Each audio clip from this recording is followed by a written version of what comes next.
Hello, Renegade marketers. If this is your first time listening, welcome. If you're a regular listener, welcome back. You're about to listen to a recording from CMO Huddles Studio, our live show featuring the flocking awesome B2B marketing leaders of CMO Huddles. In this episode, Charles Groome, Jamie Gier, and Lorie Coulombe dig into how to make events pay off. They talk about being ruthless about which events you do, getting the sales pre-work locked in, and creating an experience that carries past the event. If you like what you hear, please subscribe to the podcast and leave a review. You'll be supporting our quest to be the #1 B2B marketing podcast. All right, let's dive in. Welcome to CMO Huddle Studio, where marketing leaders come to share, care, and dare each other to flocking awesomeness. I'm your host, Drew Neiser, live from my home studio in New York City. Today, we're diving into a topic that sparks both joy and frustration for B2B marketers, and that's events. We love them because there's nothing quite like the magic of bringing customers together in real life. But we hate it when salespeople don't do the pre-work, like scheduling meetings, leaving ROI to chance. With every dollar under scrutiny, CMOs are putting events under the microscope and asking the tough questions. What's worth it? What's not? And how do we make every event count? And there's so many different types of events, so it's tricky here to have this conversation. But fortunately for you, we've got three amazing marketers to talk about this. So let's bring in Charles Groome, VP of Marketing at Insightful, and a returning guest who's previously appeared on the show to discuss category creation and ABM. Hello, Charles. Hey, Drew. Yeah, thanks for having me back. How are you and where are you? So I'm doing great. I am 45-ish days into a new role here at Insightful, and I am in rainy and somewhat chilly New York City, just a few blocks away from you, I think. There you are. All right. Well, yeah, we could almost do this in the same place, but looks like we've cleared up here. We'd have to plan an event for that first. We do.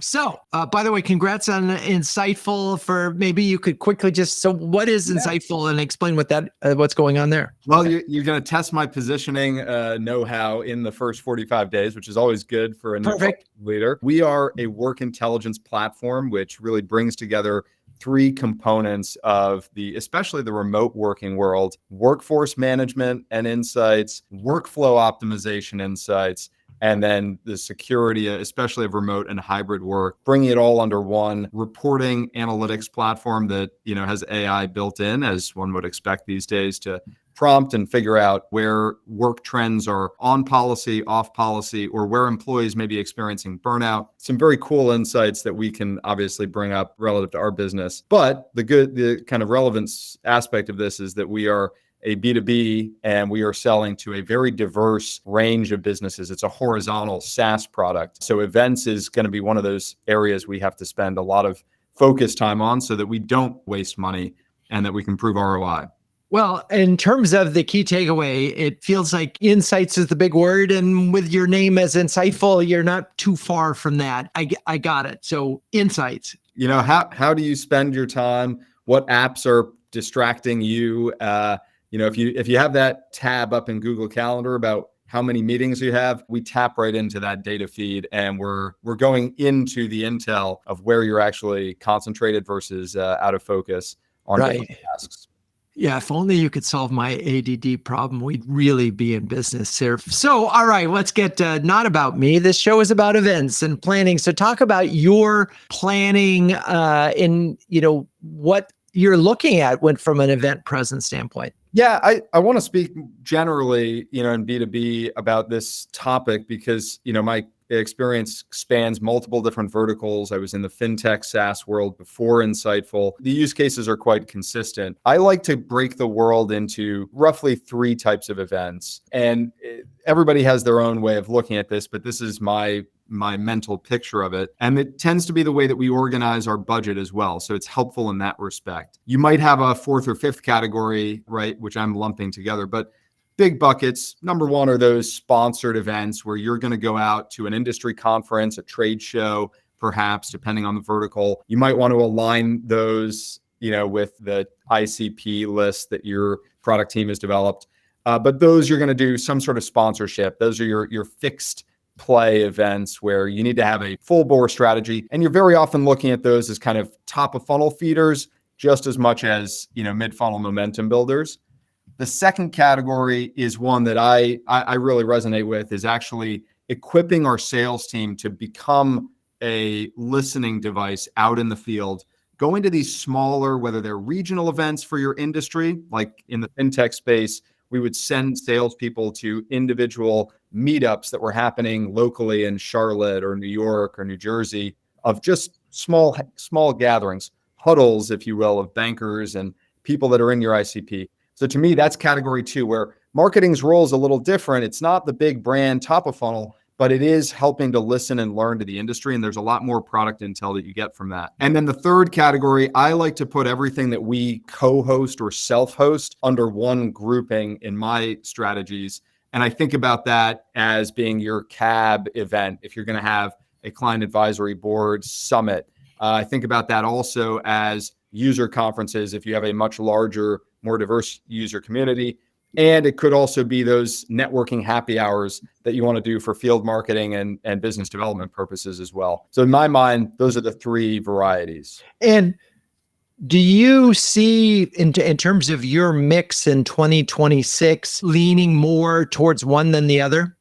We are going to lean pretty heavily in my first year in the role. We're going to lean pretty heavily into category 2, those listening meetup type events, where we send a salesperson with a mission to a venue or to a small gathering or even to a larger conference where we don't know if we want to invest in the long term. So it's very much the listening circuit. Then the other 2 categories are probably going to take up in combination at least 40% of the events budget that I'll have for the year. But we're only going to do maybe 2, maybe 3 max big events throughout the course of the season, and just learn from that experience what is generating the right kind of awareness and what's bringing in leads and opportunities to show ROI. And then we will have our owned and operated events, the networking happy hours, and one client advisory council summit that we're planning. So it's all in there in the budget. It's a lot to get done. But I would say by just sheer volume, we're going to have the most of those like field meetup type events where sales is out as our listening post. And so it's curious because the first bucket and the third bucket, I'm sure we're going to find in a common. The second bucket is one that's frankly a little less familiar to me. And it feels like the sales guys might have done that as sort of a prospecting, fishing, hunting kind of a thing on their own.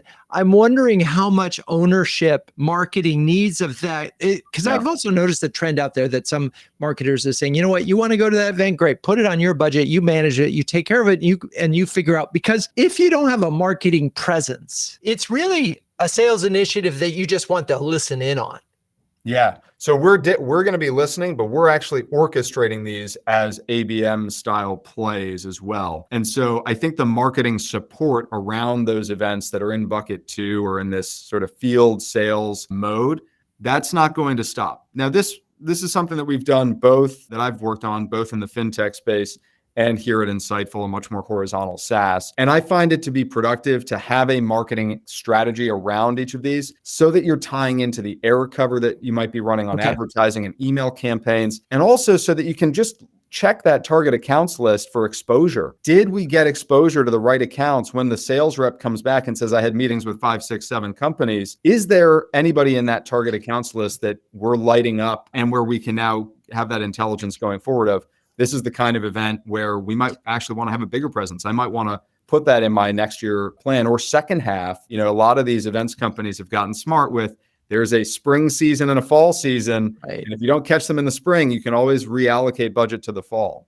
Got it. All right. Well, that's really interesting. So it is a little more than just sending a sales guy with a microphone. Got it. All right. Well, we'll come back to you, but now we're going to move on here and we're going to bring Jamie Gier in, 4-time CMO and an industry expert who's graced our stage before, to discuss a lot of topics like first 90 days, B2B marketing metrics, and board management. And first, I just have to thank Jamie was our co-MC at the Super Huddle, did a fantastic job, and ran one of the strategy workshops. So wonderful to see you. How are you and where are you this fine day? Hello, Drew. I'm Fantastic. Fully caffeinated and joining you from Seattle, which seems appropriate. Indeed. Yes. Coffee in Seattle.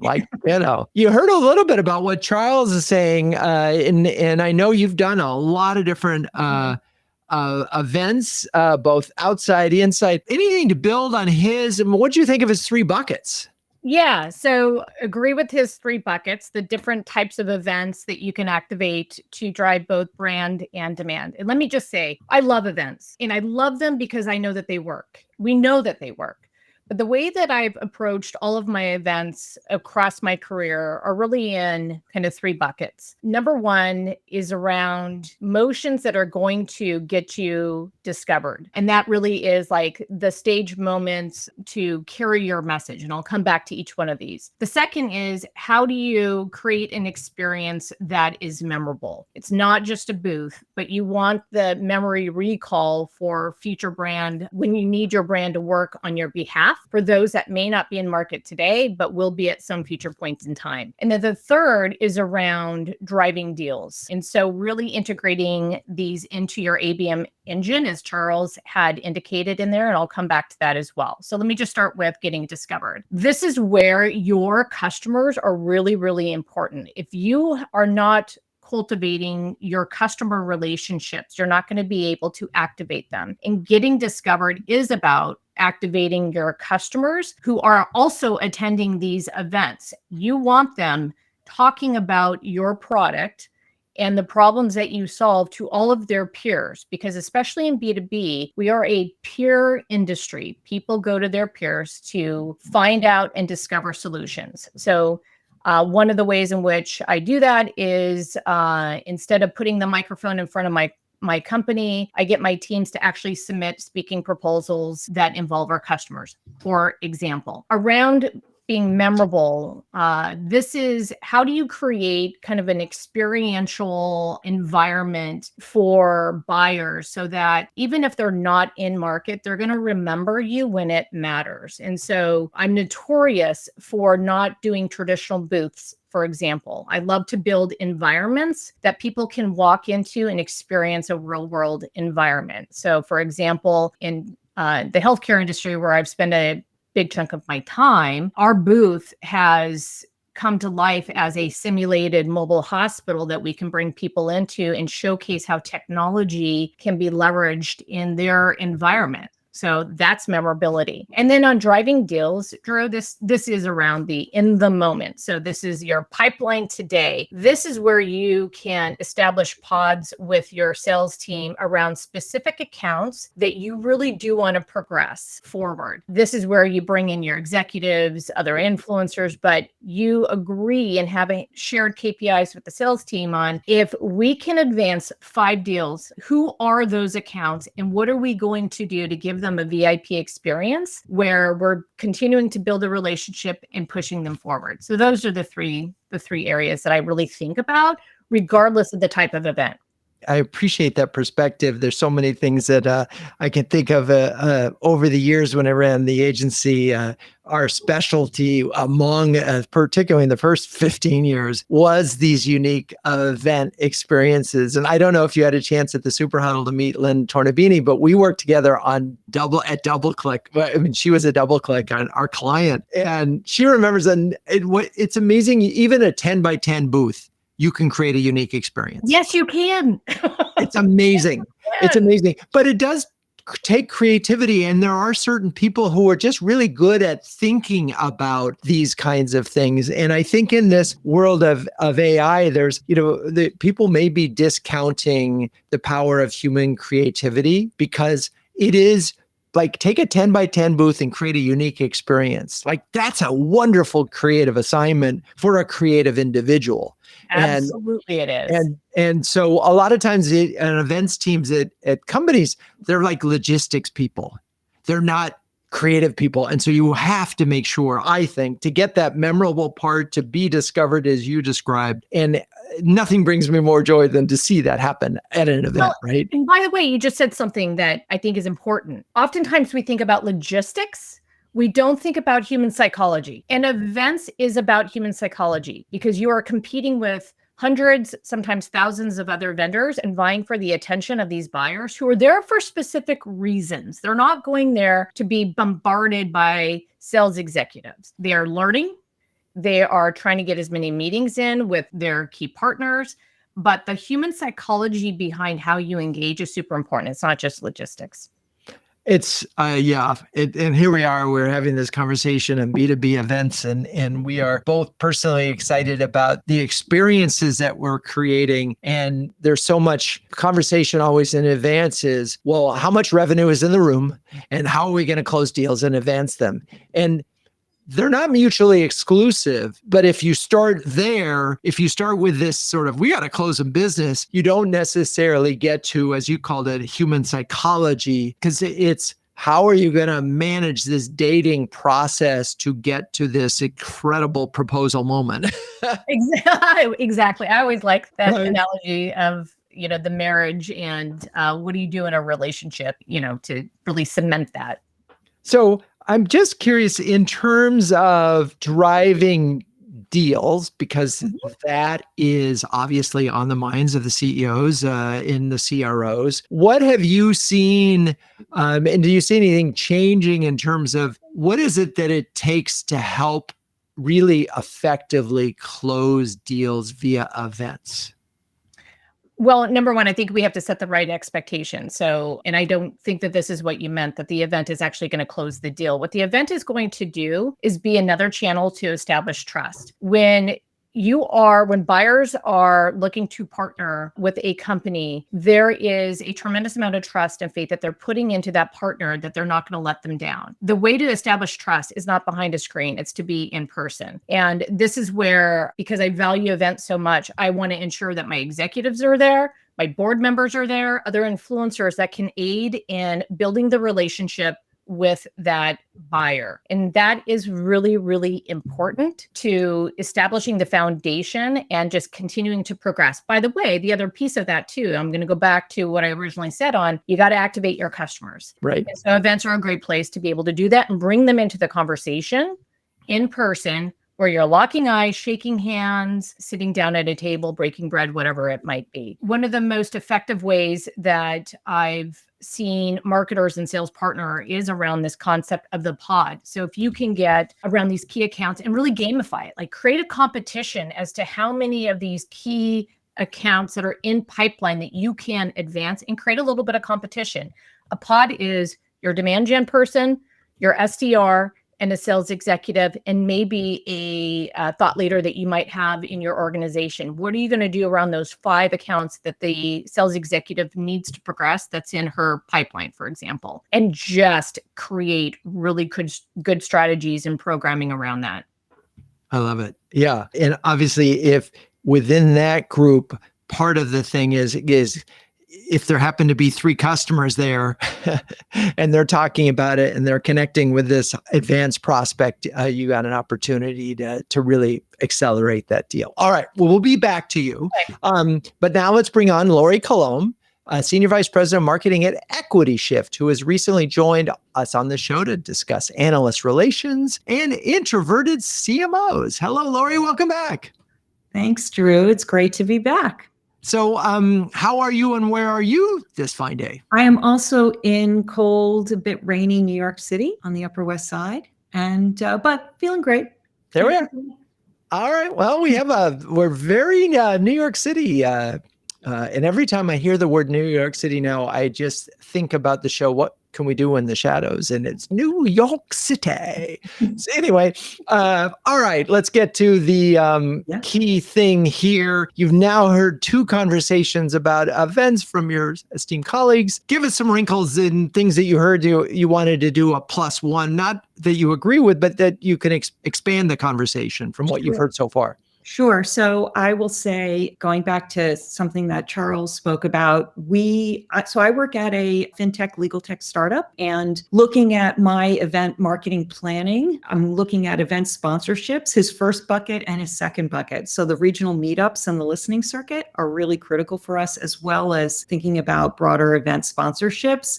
I think hosted will lean more towards that in 2026, but totally resonated with me, what Charles said. And then, oh my gosh, everything Jamie said about creating experiences in person, being in person is critical.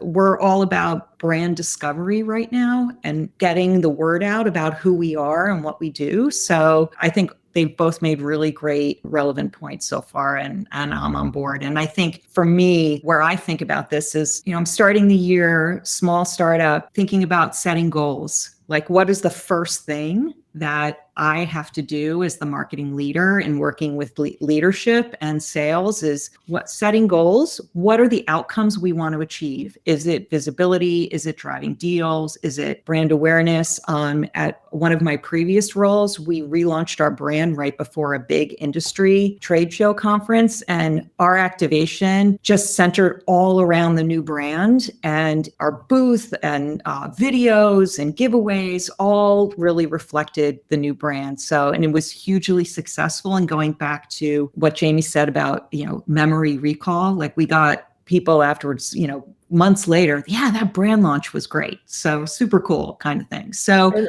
I just want to put a pin on that one, is that events are a great place to do a relaunch, if you will, particularly if you have something news worthy, not just that you've changed your colors, but you're actually bringing something new to market, because not only can you use that as, hey, we're at this conference and, from a press standpoint, but in a re-educating customer standpoint, but, you can really get some good momentum as a result.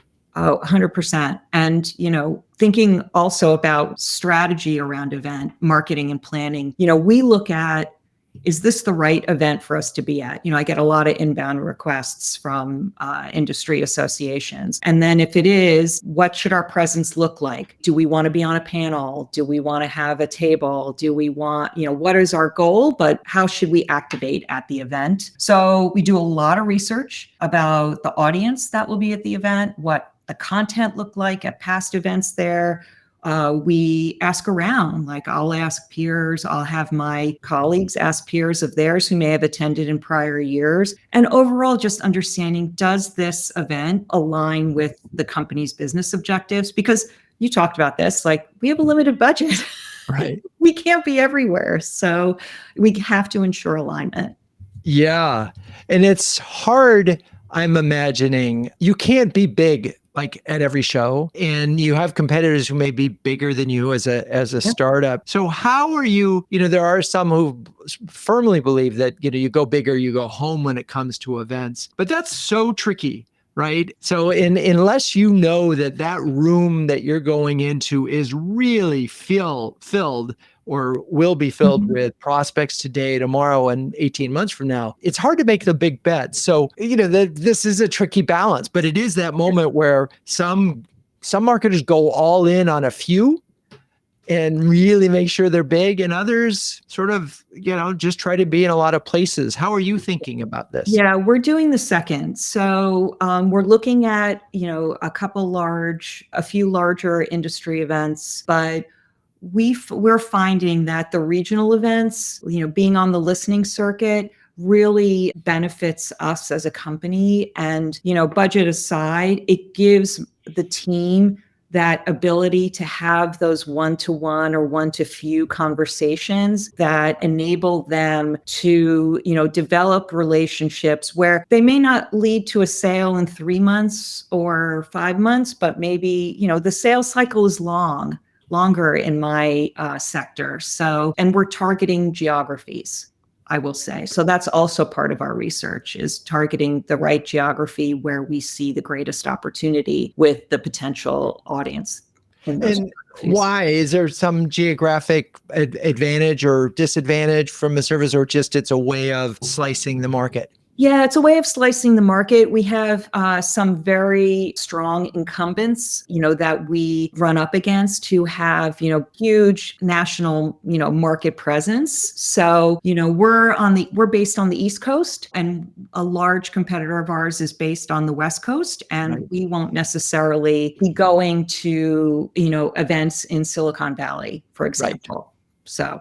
But maybe you can be stronger and bigger in the East Coast and then work your way across. And that makes sense. Yeah, It's New York, proximity matters. It does. New York, Atlanta, Boston, Philly, the Mid-Atlantic, Midwest. So, and it's finding those events, and maybe it's through a connection or someone in the network that says, oh, come do host a dinner here in Chicago for, we can bring, some great people together. And, so we look at those too. So a bit more nimble, a little less like longer term planning, but I try and balance both. Yeah, it's interesting. I mean, we hear the cliche, don't boil the ocean, don't try. But I really do think there is the strategy with events is you can't go to all of them. Right. So you have to have ability to discern which ones, and this is again, risk of being Captain Obvious here. We need to have criteria for saying yes and saying no. And they need to be strategic criteria to add to our overall marketing plan. I guess one thing that is clear is I want to get back to this listening part of this is because it feels like if you don't have a booth and you're one or two people walking the floor, it's kind of low investment unless you do surround sound like Charles was talking about. So when you're talking about listening, what else is there other than making sure that a human is walking the floor? Well, it's the pre-work by the sales team and working with them to make sure that, they know that they have to go into this event prepared. They have to have a list of people they've reached out to in advance to try and connect, to schedule meetings with. I mean, That's where the relationship between sales and marketing is so critical to show the return on an event to the company. If sales doesn't come into it in alignment with marketing in terms of the pre-work and the goals and then the desired outcomes that we want to achieve together, then it won't be successful. And this is a constant frustration that I hear is from marketers. It's that the sales guys didn't set up the meetings. And so I'm curious, is there any trick to forcing that? I think just constant. I don't know if there's a trick or a hack. I just will talk to them all the time, and we create spreadsheets. And we use HubSpot is our tool for tracking, and then they understand too that we have to show success, however we define that from an event, in order for us to consider it for the next year. Right. All right. Well, we're going to take a second and I'm going to talk about CMO Huddles and then we'll get everybody together. So launched in 2020, CMO Huddles is the only community of flocking awesome B2B marketing leaders. And that has a logo featuring penguins.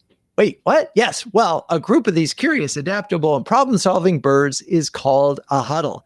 That's an important fact, and it explains a lot of what you see here. And the leaders in CMO Huddles are all that and more, huddling together to conquer the toughest job in the C-suite. There's a little pun hidden in there. So, Charles, Jamie, Lorie, you are incredibly busy marketing leaders, but you have longtime members of CMO Huddles. I'm wondering if you could share a specific example of how CMO Huddles has helped you. Yes, let me jump in. I just took on a new role, and I think the transition from an industry perspective and also a tech stack and vendor stack perspective is where CMO Huddles has been helping me just in the last 2 months, checking references, checking who else is using certain tools and techniques in a different vertical, as you're making that transition and you're really trying to build the right strategy. I think having that at our fingertips, and I'll give my shout out to you, Drew, for this, because you even gave me a personal reference earlier this week on a vendor that I've been talking to, which is, going to help us move that conversation forward. So I think the interplay and networking of what are you using, why are you using it, how's it working, you can't really get that anywhere else. And I love that and really just help you make faster, better, more informed decisions. So thank you for that. I feel like I might owe you one other reference too, but I have a note on that. Lorie, any thoughts? Yeah. So, I've been a member now for a while. And for me, I think some of what Charles said, but I'll also add on the peer networking and the relationships that I've built with other folks through CMO Huddles have really helped me. Like I said, I'm at a startup. And so having people I can go to ask questions and say, or ask for, help or, information has been invaluable. And everyone is willing to help if you ask. And that just means a lot. I appreciate that. And so, Jamie, this happened in twice this last week where, CMO said, you know what, I don't have time. I just don't have time to network with my peers. I don't have time. And I'm just curious what would you tell them?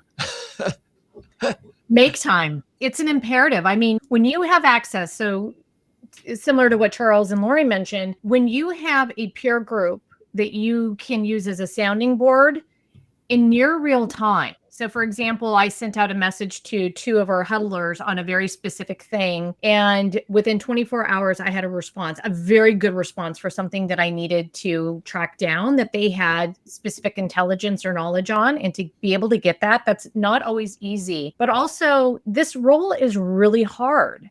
So why would you not want to be around other people that are in the same boat as you for at least like validation or to a little bit of therapy perhaps, but so you're not so isolated in the role. And so for me, beyond the sounding board, it's just when you get together with other huddlers, you also realize they're facing the same challenges as you. You're not alone. And that's a really good feeling to have from other peers. I love it. All right. Well, thank you for that. If you're a B2B marketer who wants to build a stronger peer network, gain recognition as a thought leader, get your very own stress penguin, make decisions faster and better, do yourself a favor and join us at cmohuddles.com. Okay, here we are. We're all coming back now. I am curious we've all been doing this a while. Is there something you're doing differently or planning to do differently that you think is going to help, or that's already paid off in the last, say, 3 months, or that you're thinking about will pay off in the next 3 months? So I've been in my role for a little over a year now. And one thing that I've been doing differently that's really working well is building consensus and accountability with my small but mighty sales team during the planning stage. So as early as possible for me, getting on the phone with them, having weekly meetings with them, the earlier that they're aware of, the plan and expectations, actually, the more they're on board with it. Right. So that's been really great. And also, I'll say, being in sync with my COO, who's the head of sales. Like, we've built a trusted relationship over the last year, and it's really paying off in terms of how we think about event marketing and planning and strategy.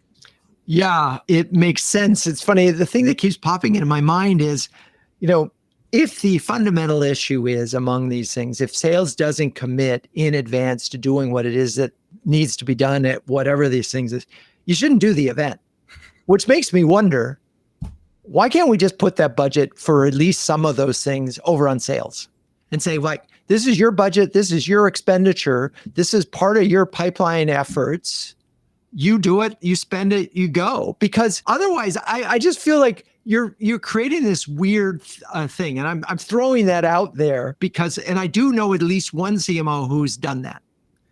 Can I just say, with the benefit of a new role, fresh perspective, sales had a budget for events in 2025. We used 7% of that budget because they didn't know they had the budget. They didn't understand in the way that marketing does about the accountability of dollars in at the top of the funnel to pipeline down the road. And they certainly don't have the time to be managing it in that way. I will take this on in 2026.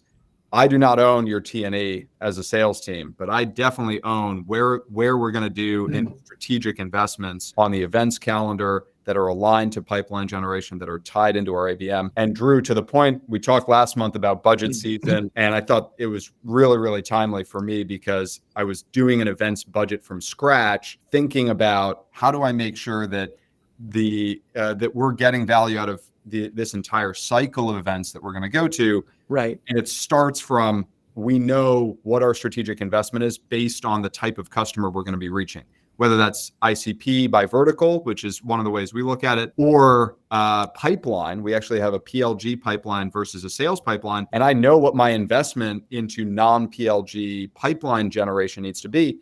I can easily benchmark myself on a budgeting perspective. Meanwhile, sales, they don't look at the world that way. They're thinking about it in increments of, monthly or quarterly targets that they're trying to achieve. they're not thinking about the whole scope of the year all at one shot. So at least what I'm finding is you don't want to make the sales leader also accountable to that kind of, strategic layer of planning. It didn't go very well this year. It's all on that front. No, that's really helpful. And I could see exactly how that could happen. The other part of it is you really think about this more surround sound holistically. It's not just show up, send a sales guy, and set some meetings. There's a lot else going on that really is marketing. I think that's the most important thing is the sales team needs to understand that we are there to make them more successful, because it's an investment of time. It's an investment of energy that they could be committing to selling in another capacity or doing their own pipeline generation. I find that is the best approach, that marketing knows, if not is fully accountable for the investment of the strategic spend. The T&E piece of this, right? Like what hotel are you staying at? Stick that with sales. But when it comes to which events and where does it make sense and how are we going to support that with ad investments or other kind of outbound, I think marketing needs to be in there all the way through. Mm-hmm. Okay, fine. But then we're back to this whole SLA issue of, what are we committing to and how, and Jamie, I'm wondering if you've actually cracked this nut in the past, which is we agreed this was going to be on the calendar. We agreed this is a good event. We've agreed that you need to set up a certain number of meetings, yet we still have this problem of the meetings weren't set up in advance. So is there anything that you've done in the past that have increased the likelihood that sales actually hit their sort of pre-meeting planning number? I think just the accountability and exposing that a little bit more aggressively. I'll go back to the establishment of a pod and gamifying it, because everyone likes a little bit of friendly competition. But if you have the right people in the room that can kind of lean in to really make sure that those meetings are getting established, because you've set even KPIs around that, not just what happens at the meeting, but what happens before. If there's a problem with your sales counterparts not booking meetings, there's a bigger issue going on there. And that's where the CMO needs to have a nice conversation with the CRO on, hey man, what's going on? We've got to drive pipeline. We got to progress pipeline. We're in this together. So, here's what we're looking at. But if you have visibility into where people are tracking, there's a little bit of, I don't want to say public shaming, but I will say public shaming if you don't do that. So that's got to happen. I mean, we're all in it together, but the pod mentality at least puts all skin in the game to make that happen. But I would say if the sales executives are not leveraging those events to get in front of or get time between, say, your CEO and a prospect, there's fundamentally something wrong. Okay. Right. And that's worth diagnosing. So if you're happen to be a CMO and you're seeing that happen over and over again, there is an issue that you need to dig deeper on. I want to go back to something that Lorie said, and I don't think this is done enough, which is you're not just competing with the other people at the event who have booths and so forth. You're competing with this world of message overload and data overload. And even though you're inside a room, there's still this world. People are on their phones looking at. And so to me, an event strategy could be, we have one big thing of news every quarter, for example, right? And that's the focus of our organization, whether it's a new product or it's a new research study or it's a new way of thinking about it or a new way of defining the problem. And then you can take that to the salespeople and say, we have this news, this is the storyline, and this is your excuse, right? New product, you're probably going to want to see how that works so that you can take advantage of a customer, right? For the upsell. And I'm curious if that approach resonates with any of you and if you've seen that work or planning to make it work. Charles, go for it. Yeah, I want to share a real life example, or maybe two real life examples. One that speaks to this point and one that hopefully speaks to the prior point as well. And this is coming from my fintech background in the small business lending category at Biz2X. We did something that I think was really well tied into that one common story theme, Drew, which was we took a conference which was already on a niche topic that was already very topical, right? SBA lending. It's a specific, piece of the bigger story. And there was news happening in that category related to the government. Regulations were changing. People were talking about it. It was on the agenda. And so we made our entire event theme to focus on that regulatory news that's going on in the industry and a storyline around how we solved it product wise. We curated a happy hour on top of that. And we had all of the giveaways in theme. To get into it a little bit more specifically, it was a prohibition themed event. Perfect. The topic was the 1919 regulation. So we said, party like it's 1919. We had I think it was a whiskey giveaway that we did at the happy hour. So people who came had went away with a little nice something or other. I think that concept of latch on to a bigger picture is really, really important. And I would even go so far as to say you shouldn't be investing in events where you can't see your way to that kind of strategy because of the noise and the overload. And then the other thing I will just say, going back to the previous comment a little bit, I feel like you do need to brute force this. If you're taking an account-based approach, you should have that account list that is event specific. It's not huge, but it's sizable, right? 50 accounts, 100 accounts that are in territory, that are on ICP. You should know what is your hit rate for that event or expected hit rate.